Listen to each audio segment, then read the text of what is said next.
지난번 창세기 39장에서 요셉은 보디발의 아내의 유혹을 받았습니다. 아주 어려운 유혹이었지만 그러나 요셉은 믿음으로 잘 그 유혹을 물리쳤습니다. 그러나 그 결과로 강간미수범이라고 하는 억울한 누명을 쓰고 감옥에 들어가게 되었습니다. 근데 그 감옥은 왕의 죄수를 가두는 감옥이라고 했습니다. 요셉이 갇힌 얼마 후에 왕의 죄수 두 사람이 그 감옥에 들어오게 됩니다. 이 사람들은 굉장히 신분이 높은 사람들로, 한 사람은 바로 왕의 술을 맡은 관원장이고 또 한 사람은 떡 굽는 관원장이라고 했습니다. 이 사람들은 왕의 음식을 담당하는 사람입니다.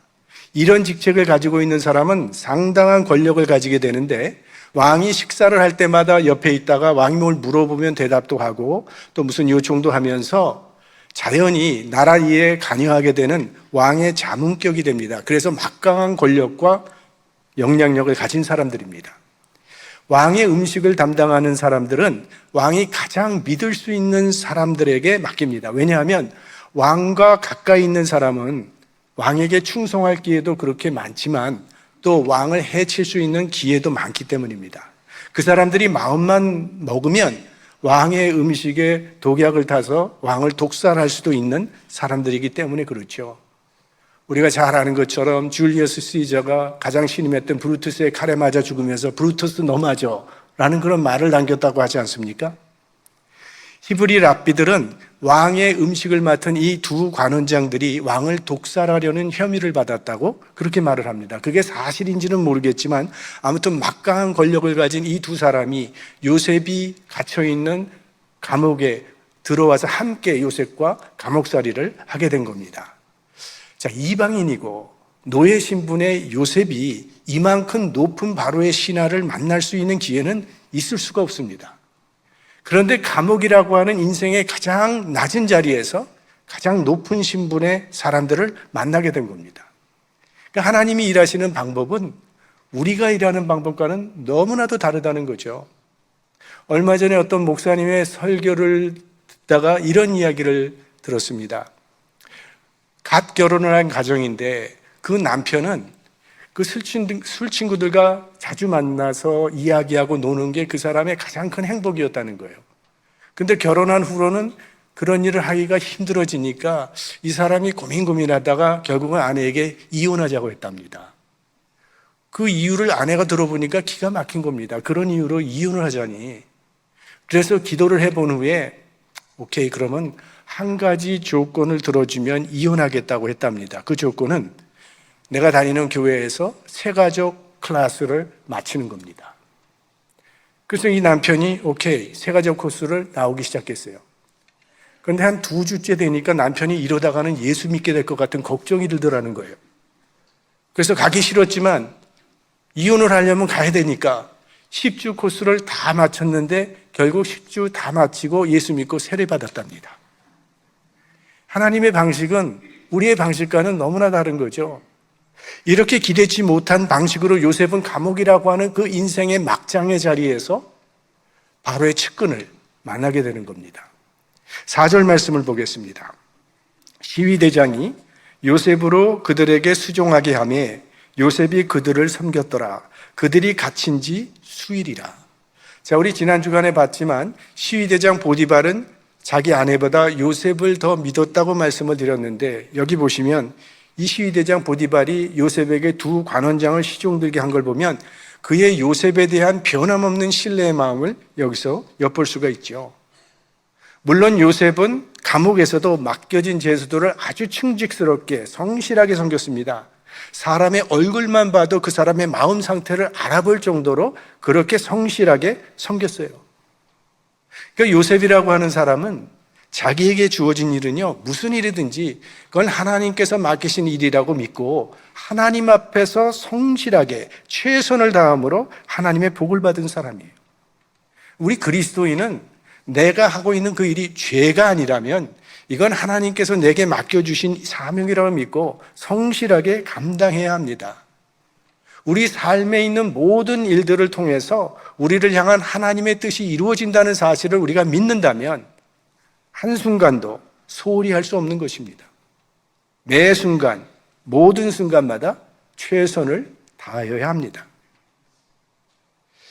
자, 하루는 요셉이 술 맡은 관원장과 떡 맡은 관원장에게 아침 문안을 드리러 갔는데 그들의 안색이 좋지가 않은 겁니다. 얼굴에 근심이 있는 것처럼 보여서 오늘 안색이 썩 좋지가 않은데 왜 그러십니까? 라고 물었더니 우리가 꿈을 꿨는데 도무지 이 꿈이 무슨 꿈인지 해석이 되질 않아서 그렇다는 그런 말을 하게 됩니다.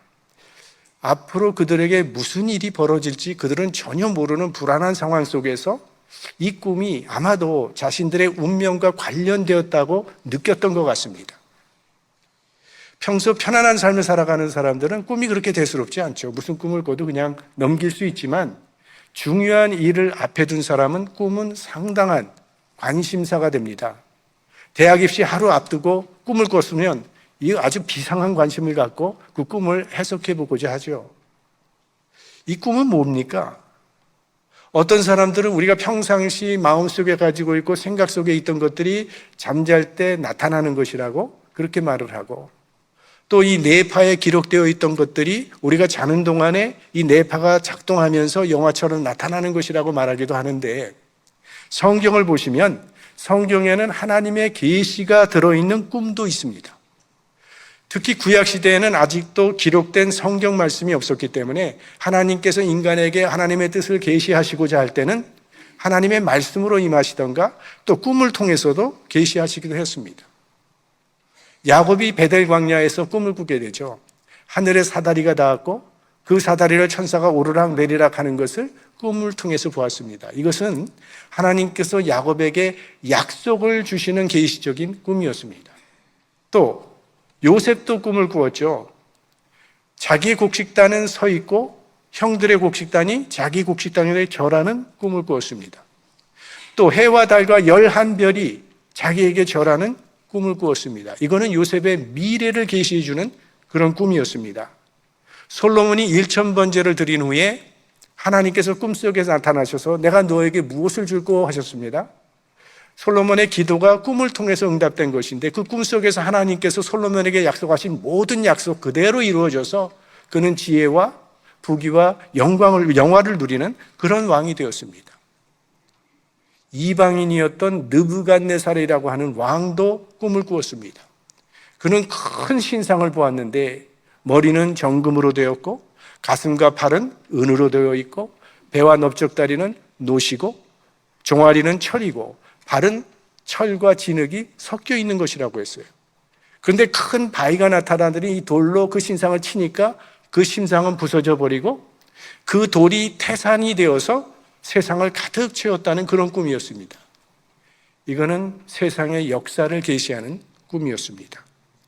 베드로도 꿈을 꾸었죠. 하늘에서 보자기가 내려오는데 그 안을 보니까 온갖 짐승들과 기어다니는 벌레들이 가득했다 그랬습니다. 이것들은 부정한 음식인데 하늘에서 소리가 오기를 잡아 먹으라. 이런 꿈을 3번 똑같이 꾸었다 그랬어요.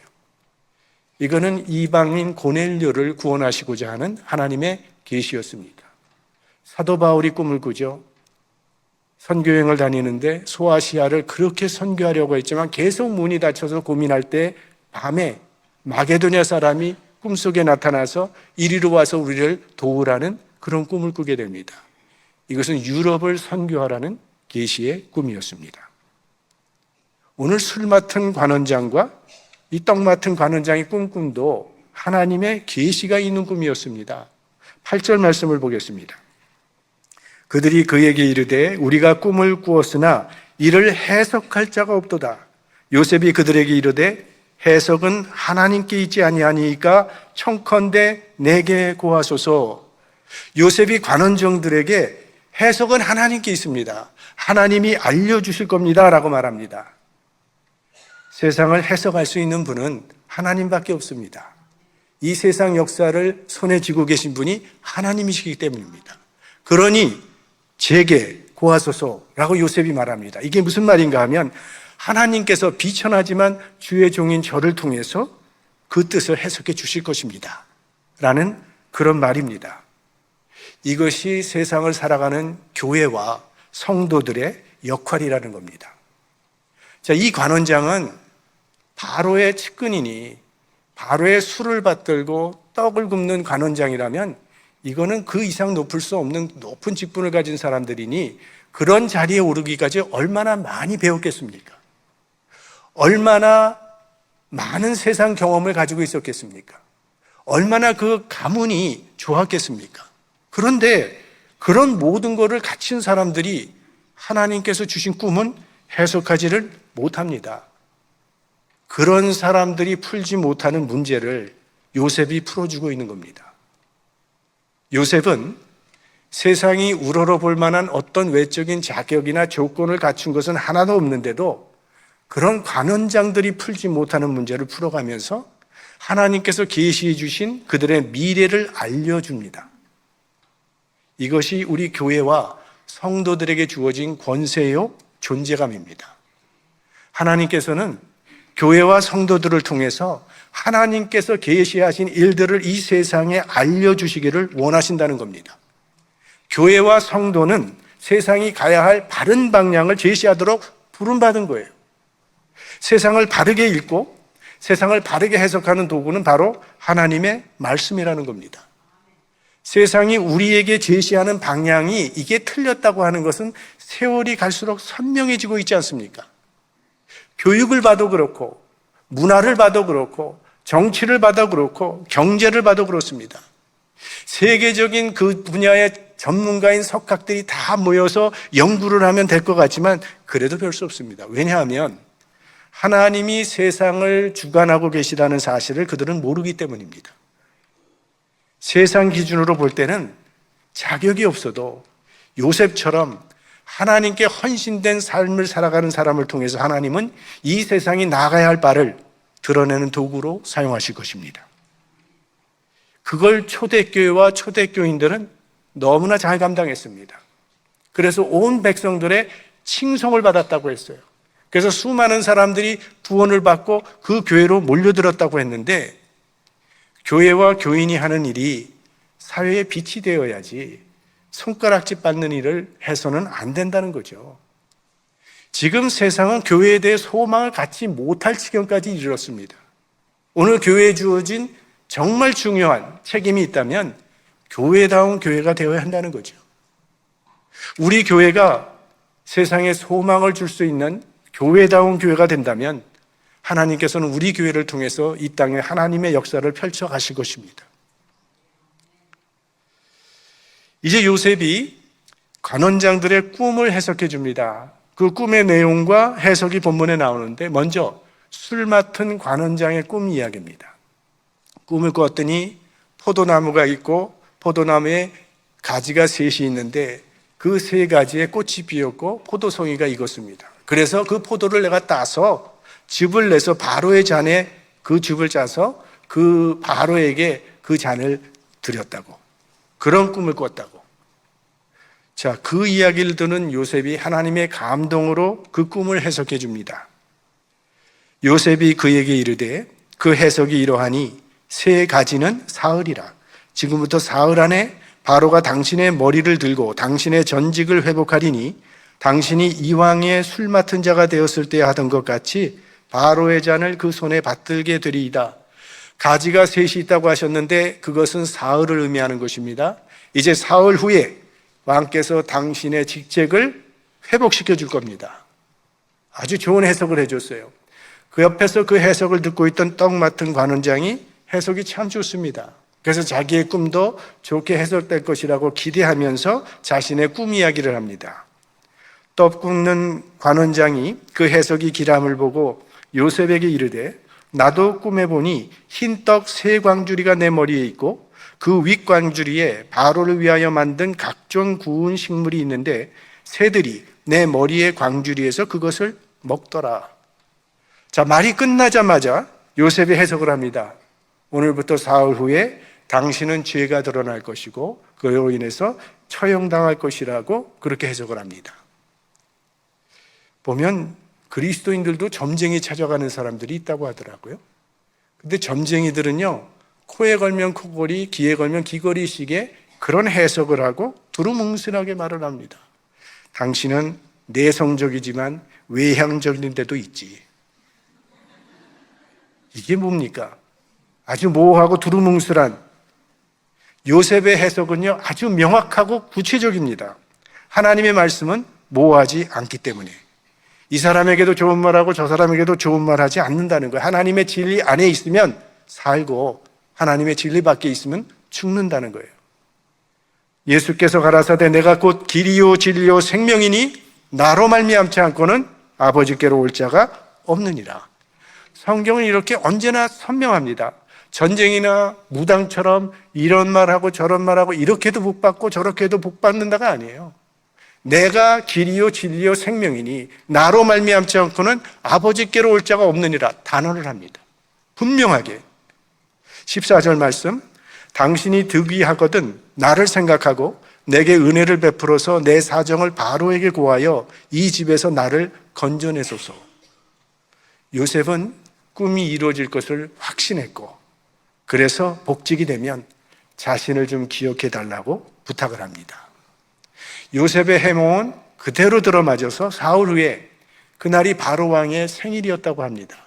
그날 떡 굽는 관원장은 사형을 당하고 술 맡은 관원장은 복직이 되었습니다. 랍비들의 말에 의하면 이 떡 굽는 관원장이 왕을 음식물로 독살하려는 혐의를 받았다고 그렇게 말을 합니다. 그게 드러났기 때문에 사형을 당했다는 거죠. 자, 비록 다른 사람의 꿈을 해석해 준 것이지만 그들의 꿈이 해석한 대로 그대로 이루어지는 것을 보면서 요셉은 큰 격려를 받았을 것입니다. 자기도 오래전에 하나님께서 주신 꿈이 있는데 그 꿈도 그대로 성취될 것을 믿고 많은 위로를 받았을 것입니다. 또 요셉은 기대에 차 있었을 거예요. 이제 술 맡은 관원장이 해몽대로 복직이 됐으니 분명히 좋은 소식이 올 것이라고 그는 기도하고 있었을 것입니다. 그런데 요셉의 기대는 수포로 돌아가고 맙니다. 맨 마지막 절에 보면 술 맡은 관원장이 요셉을 기억지 않고 잊었더라. 이게 인간입니다. 급할 때 도와주면 평생 잊지 않고 살겠다고 기억하겠다고 그래서 카드도 보내고 선물도 보내겠다고 하지만 시간이 지나면 흐지부지 되고 맙니다. 이게 우리의 모습이죠. 다윗은 사울의 아들 요나단과 아주 각별히 우정이 깊었습니다. 사실은 사울 왕이 그렇게 다윗을 죽이려고 했을 때 요나단이 그를 보호했기 때문에 다윗은 살 수 있었던 거예요. 하나님의 뜻이 다윗에게 있었기 때문에 다윗은 왕이 되었습니다. 왕이 된 후에 멸망당한 사울 왕가에 혹시 남아있는 자가 없는지를 다윗은 열심히 찾아봤더니 요나단의 아들 무비보셋이라고 하는 걷지 못하는 장애자가 하나 있는 것을 발견하고 그는 그 무비보셋을 자기 왕궁으로 돌아오게 해서 왕자처럼 그를 대우하면서 그런 식탁을 그에게 늘 베풀면서 그 호의를 베풀었습니다. 다윗은요, 은혜를 기억할 줄 아는 사람이었기 때문에 훌륭한 왕이 되었던 거죠. 우리는 다 하나님의 은혜를 입은 사람들 아닙니까? 아주 오래전이지만 제가 인터넷을 이렇게 보다가 이 인터넷에 당신의 월급을 집어넣으면 세계에서 몇 번째로 잘 사는지 알려준다는 그런 기사가 있었어요. 그게 궁금하잖아요. 그래서 집어넣었어요. 너무 놀랐어요. 최상위 10%에 제가 속하더라고요. 제가 월급을 많이 받아서 그런 게 아니라 미국에서 사는 사람들은 미국 기준으로는 가난한 사람이라 할지라도 세계 기준으로 보면 최상위권에 속한다는 거예요. 그게 우리들이에요. 뿐만 아니라 우리는 영생을 선물로 받은 하나님의 자녀들이죠. 영육 간에 큰 은혜를 받은 우리들, 은혜를 잊고 사는 사람이 돼서는 안 됩니다. 하나님의 은혜를 우리 모두 기억하는 신자들이 될 수 있기를 바랍니다. 요셉은 술 맡은 관원장으로부터 구원의 손길이 오지 않을까 기대했지만 끝내 도움은 오지 않았어요. 잊혀진 존재가 되어버린 거죠. 아마 요셉은 많이 좌절했을 겁니다. 아픔도 컸을 겁니다. 이런 고통의 시간 속에서 요셉은 하나님의 때를 기다리는 인내를 배우게 되는 겁니다. 인내 없이는 하나님의 일꾼이 되기 힘들기 때문이에요. 일하는 것 그 자체는 그렇게 어려운 일이 아닙니다. 100주년 기념 집회, 부활절 연합 집회, 민족 복음화 부흥 집회, 이런 일 하는 거 어렵지 않습니다. 정말 어려운 거는요, 옆에서 나를 힘들게 하는 그 한 사람 인내하는 것이 훨씬 더 힘듭니다. 자기를 부인하지 않으면 할 수 없는 일이기 때문에. 그래서 요셉은 하나님의 때가 이를 때까지 그 억울한 옥살이를 2년을 더 인내해야 했던 것입니다. 자, 이런 요셉의 모습을 시편 기자가 해석해 주지 않습니까?